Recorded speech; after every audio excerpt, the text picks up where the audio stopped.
Okay, I've got this 10-inch aluminum blade. I've had this for quite a while. 10-inch aluminum blade that I put in the table saw here, and we're going to use that to cut this aluminum at an angle for the top and the bottom of the door. We'll see how this goes.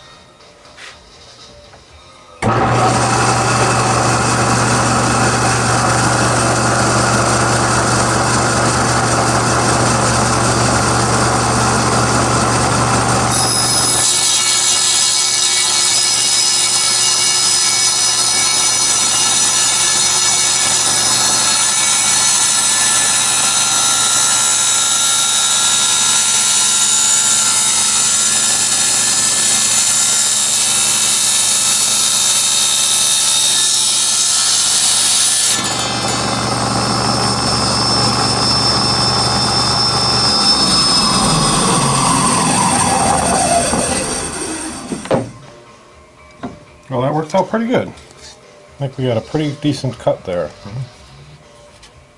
Just needs a little cleaning up. I think that'll do.